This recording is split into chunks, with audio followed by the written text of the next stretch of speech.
Përshëndetje, jemi në podcast, jemi në Radar. Ditën e sotme do të flasim për aktualitetin politik. Me ne është bashkuar analisti i njohur Fatmir Merkoçi. Zotë Merkoçi, faleminderit shumë që jeni me ne. Faleminderit. Zotë Merkoçi, do nisim atë që ishte lajmi i ditës së djeshme, nëse mund ta quajmë kështu.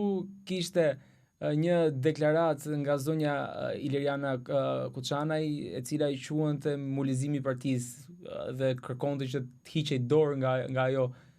Një deklaratë që ju e keni dhënë shumë kohë më parë. Si e shikoni teksa e dëgjoni sërish nga të tjerë eksponent brenda Partisë Demokratike, një gjë që ju keni kohë dhe muaj që artikuloni? Kam vite që artikuloj këtë lloj deklarate, madje që kur jam bërë primaret e para, kam deklaruar në silinë e Partisë Demokratike. Brenda silisë Partisë Demokratike kam deklaruar të gjitha këto që deklarohet sot, madje kam shkuar dhe më tej, kam thënë që për sa kohë Sorosi do jetë brenda Partisë Demokratike dhe do komandoj Partinë Demokratike, Partia Demokratike do shkoj akoma më majtësh ashtu siç ka shkuar. Këto lloj deklaratesh kur bëhen në kohën, jo në kohën e duhur dhe në momentin e duhur, atëherë themi se janë deklarata të cilat mund të quhen në qef mbetje, nuk janë deklarata politike. Këto janë deklarata qef mbetje, se dhe po të lexosh atë çfarë deklarohet në atë çfarë ajo e deklaron, Kuçanaj deklaron, domethënë do të heqë atë termin berishizëm, ta kaloj me mulishizëm. E kupton, dy termat, një term i ri në Partinë Demokratike, por Partia Demokratike nuk ka nevojë as për berishizëm as për mulishizëm. Partia Demokratike është kthyer në një parti të qendrës majtë dhe kaq. Tu mbaron historia. Ata njerëz nëse do të ishin vërtet për të bërë një parti demokratike, një opozitë dhe një parti për ta çuar Partinë Demokratike djathtas, do kishin punuar me kohë dhe nuk do ishin munduar, apo themi nuk do ishin servilosur kryetarit apo të tjerëve që janë rreth tij për të qenë në pjesë e Partisë Demokratike, sepse akoma nuk kanë treguar se si kanë ardhur tek ajo parti, kush i solli te ajo parti, çfarë kontributi kanë tek ajo parti. Se këta quajnë kontribut atë pjesën se ka kandiduar, e kupton, se kanë thënë këtë apo ka bërë këtë.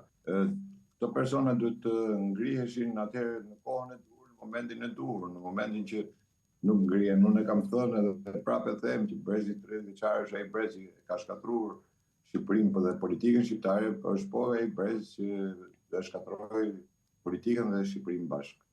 Sepse janë njerëz të cilët nuk janë marrë politikë, nuk e njohin politikën se ç'është politika dhe janë mësuar vetëm atë servilizmin, me atë pjesën e cila postin e duan mbi bazën e njohjeve, mbi bazën e kulisave të partisë dhe jo mbi bazën e kontributeve vlera. Pavarësisht se ata flasin gjithmonë për vlera. Partia Demokratike gjithmonë ka folur për vlera dhe për kontributet. Mirë, po Partia Demokratike ka rrëshqitur nga e djatha për një arsye shumë thjeshtë. Këta duke qenë se nuk e kanë fare idenë e politikës të bëjë parti apo të djathës, dhe sidomos të djathës konservatore, se nëse ju kujtohet Partia Demokratike deklaroi se do bënte një parti të djathtë konservatore dhe ishte pikërisht kjo zonja Kuçana që në atë kohë me nxjerrjen e Berishës të fjalës parti të djathtë konservatore doli dhe tha që do bëjmë ekonomi konservatore. Pra arrin dhe aty vetëm të imitojmë, të bëjmë,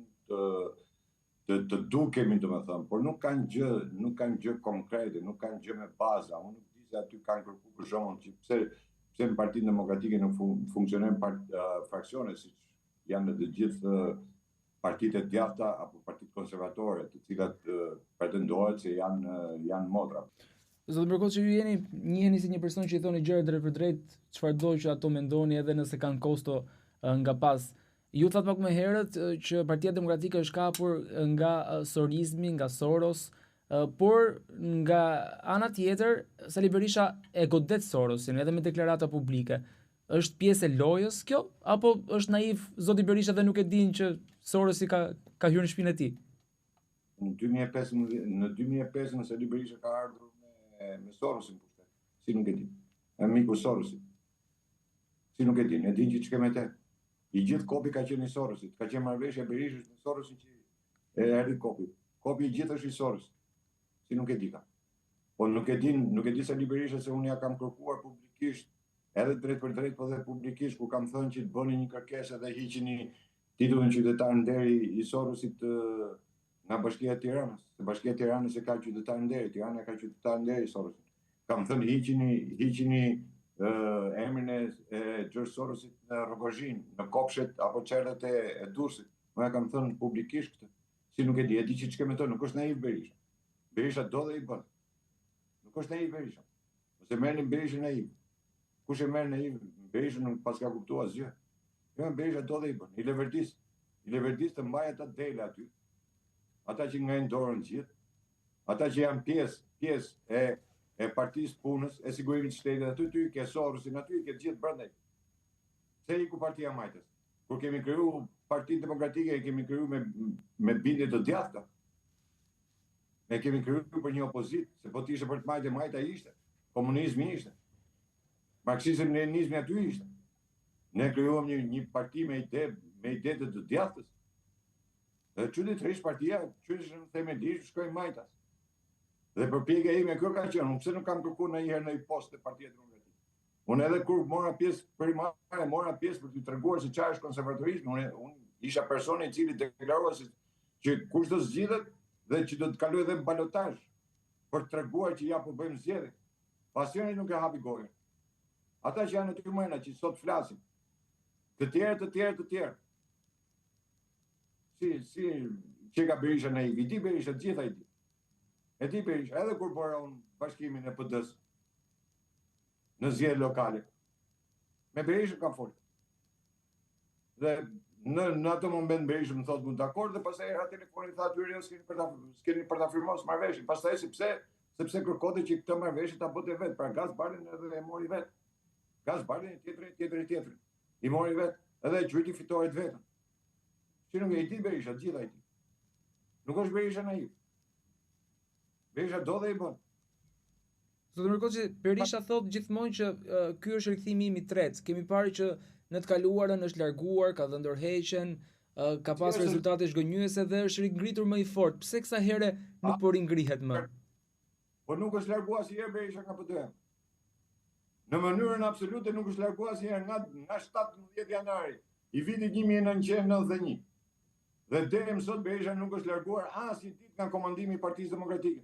Po nga periudha 2013-2021, apo? Ti? Në periudhën që ka qenë zoti Basha në krye të Partisë Demokratike. A ishte një largim i tij apo? Jo. S'ka qenë largim. Aty ka qenë Berisha. Po pse ju kujtoni se Lul Basha nxori Berishën me kokë vete përjashtoi nga partia, po mos e kishte përjashtuar Lul Basha Berishën nga partia, do bote rithemendimin. Po do merrte prap akseset partia Berisha. A do u ringrite Berisha, po mos ta kishte heq Luli, ta kishte lënë në thjesht deputet me non gradën? Ma thoni ju mendoni se do të ringrite? Kjo ishte një lojë. Absolutisht ishte lojë. Dhe po ta shqipni në shtator filloi Berisha, masi Lul Basha e nxori përjashtë, po ishte për ta nxjerrë, për ta shkarkuar Lul Basha do ta shkarkonte që kur u shpall non grada. Ku t'ja tregojnë lojën? Marrëveshjen e 8 janarit. Që Luli e bllokoi edhe Berisha na çoi atje, hajde se do shkojmë ke partia. Asnjëri s'e ditë që partia ishte e binduar, Berisha e ditë. Si nuk e di ka Berisha, gjitha i di Berisha. Berisha do dhe po. Prandaj zgjedh ato Lolo Berisha aty. Prandaj kam thënë dhe kam deklaruar jo sot, po e deklaruar me shkrim në 95-ën. Kam thënë që ti je pjesë e Partisë Demokratike, duhet të jesh pjesë e sigurimit të shtetit dhe komunizmit. Ose sigurimi i shtetit ose një njeri që je i familjes. Absolutisht. Nuk i kam soçve deklaratat, unë i kam ndër vite. Dhe pikërisht se kam mbajtur një qendrim të djathës për të treguar të djathën dhe konservatorizmin në Shqipëri. Që jemi akoma gjallë, nuk kemi vdek akoma, ka marrë kostot.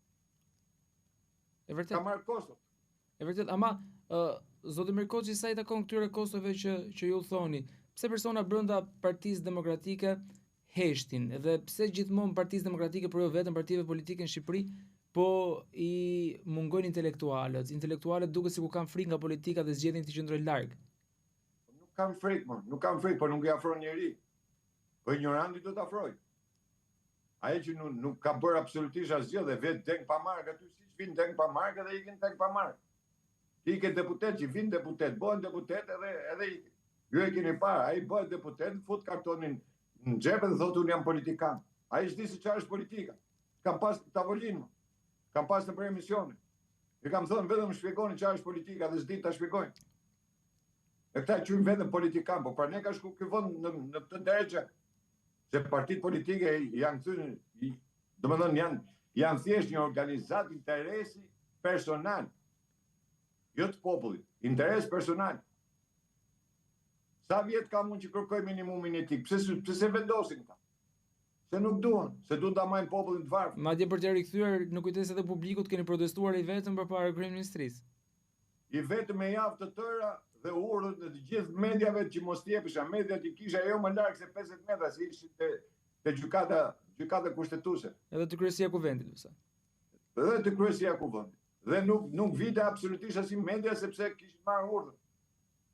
E di çdo thotë trish, tek jam me javë të tëra trish para kryeministrisë. Me kauz, me një kauz kombëtare, jo me kauz partijake, por me kauz kombëtare.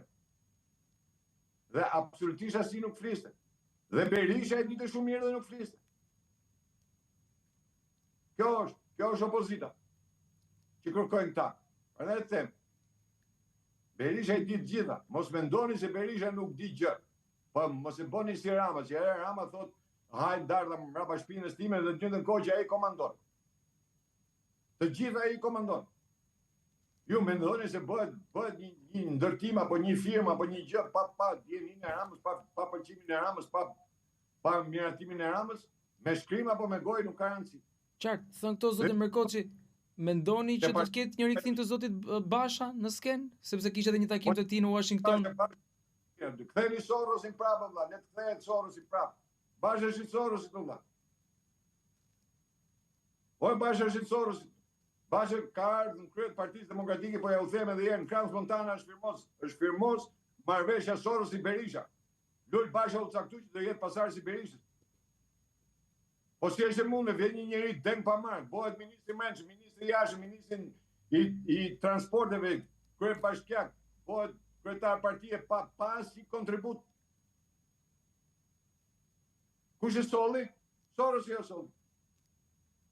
Do të vazhdojmë me Soros, ta vazhdojmë të marrën. Unë vjen keq se ky vend nuk provoi për 85 vjet rresht nuk prodhoi një parti të djathtë reale, se nuk e lejnë këta, jo se nuk ka, po nuk e lejnë. Se sulmojnë qynë me të parën. Goditën e parë bëj. Po që e djata, goditën e parë ka. Qoftë individ, qoftë grup. Unë e kam provu mbi shpatullat e mia, nuk ka nevojë të ma kërkoj vërtetim këtë dikush tjetër. Zoti Merkoçi, po ndryshimet e reja në strukturat e Partisë Demokratike, disa në kryetar të rinj, edhe disa të vjetër. Zoti Berisha tha tekstualisht që është një rinovim që s'është parë kurrë në historinë e Partisë Demokratike, për cituar fjalët e tij. Ju po qeshni ndërkohë me ironi dukshëm, po? Sepse bëra një status dhe thash, u bën zgjedhjet Partia Demokratike, u zgjodh Berisha dhe të tjerë. Kush e kuptoi, le ta kuptoj. Tash unë nuk ha prralla tash. Vjen keq, po flas për politikë. Po si unë po ta them prezi 30 vjeçar është ai që ka shkatruar Shqipërinë. Dhe prezi 30 vjeçar do ta shkatroj këtë vend, këtë politikë. Ti merr copa kalamajsh, deng pa mark, mi fut aty edhe mi shet mund ça. Ta se jam politikan. Të merresh me politikë, duhet të jesh politikan. Ça kanë bërë këta politikistë klas? Ça kauze kanë ngritur? Ça alternative kanë dhënë? Ça zgjidhje kanë dhënë? Nuk është politikë të shash Ramën apo të shash Berishën. Politikë është në ndërtosh kauz.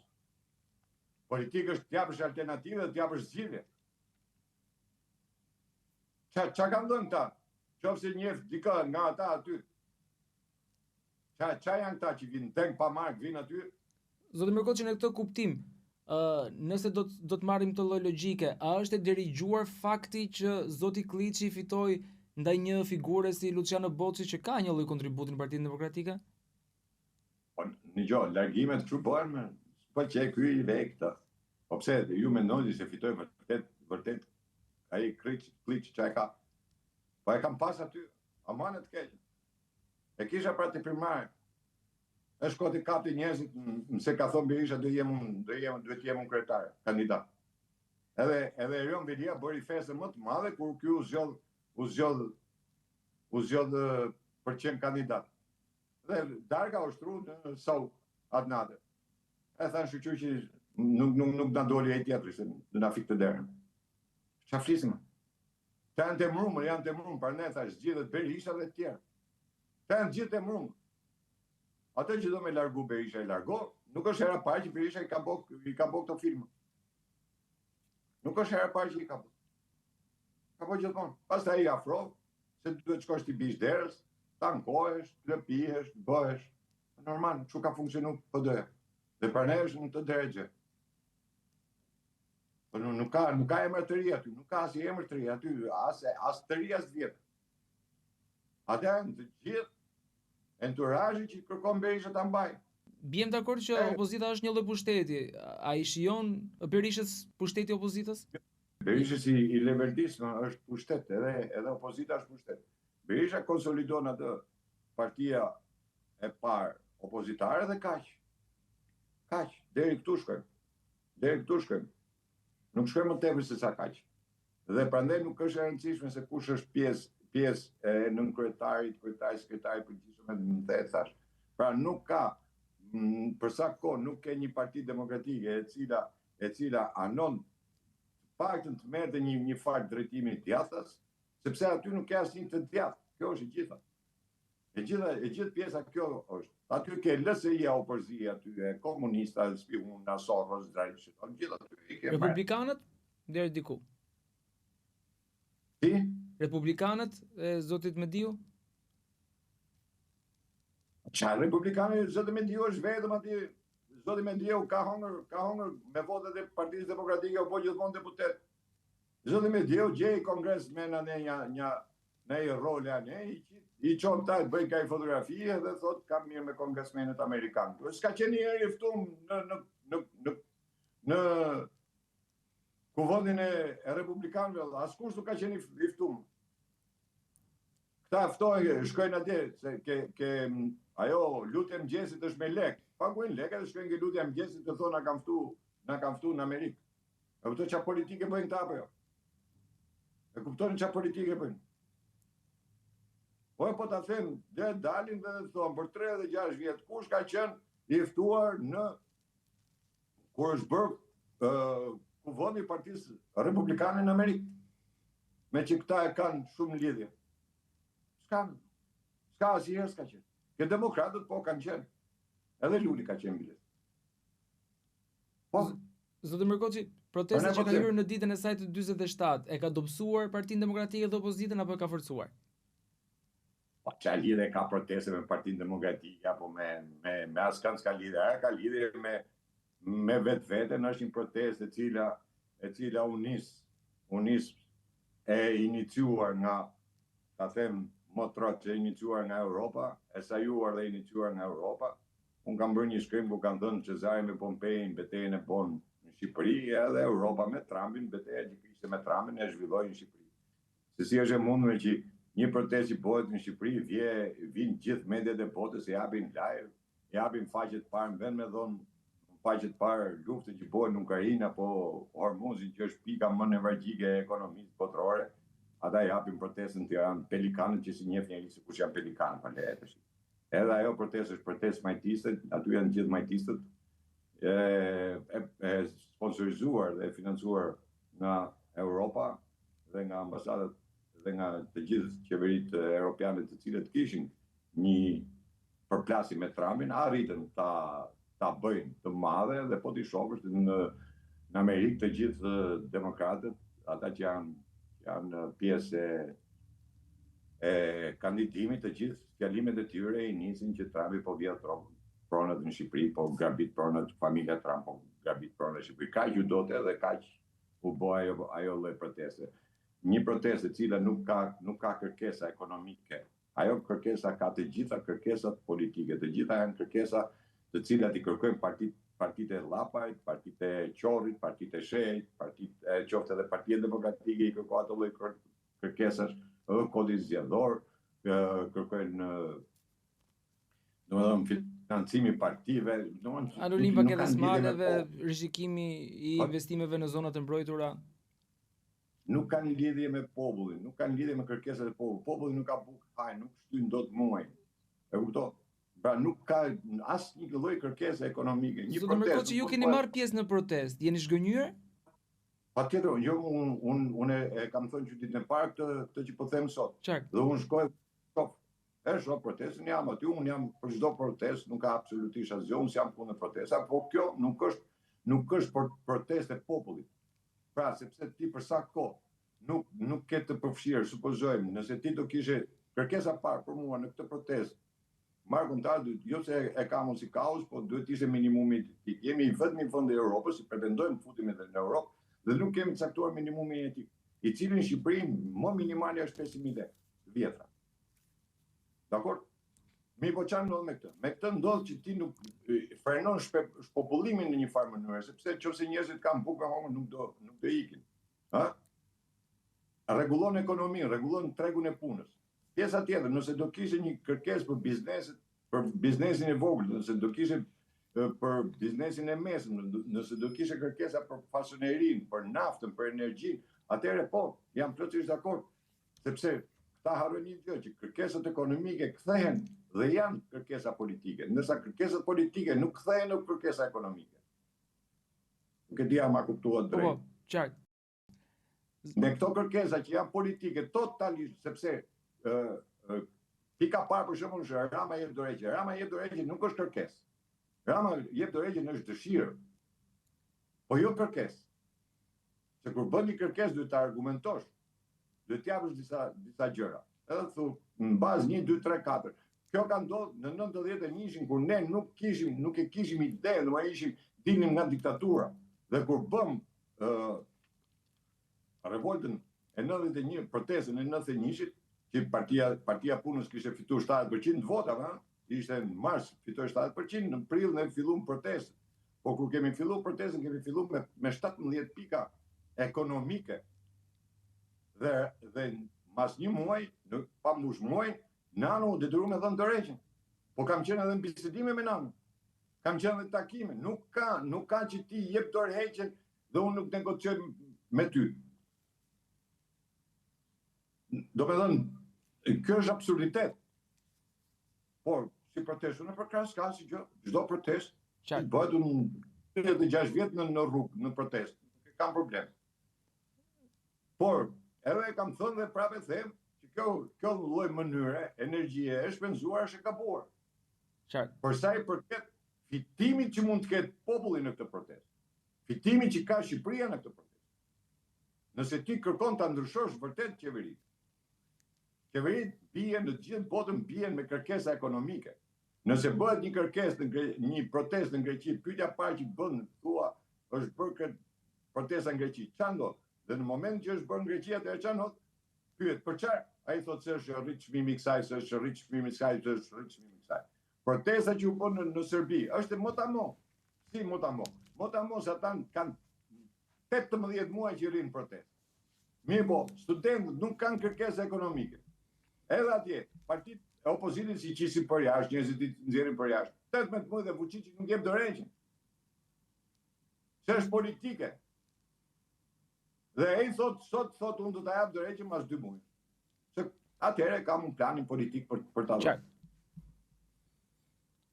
Zotë Mërgoçi, shumë faleminderit që ishit me ne në këtë analizë dhe faleminderit shumë për kohën tuaj. Faleminderit edhe juve për intervistën. Ky podcast vjen për ju me mbështetjen e X1, Philip Lane Residence dhe 1001 Solutions.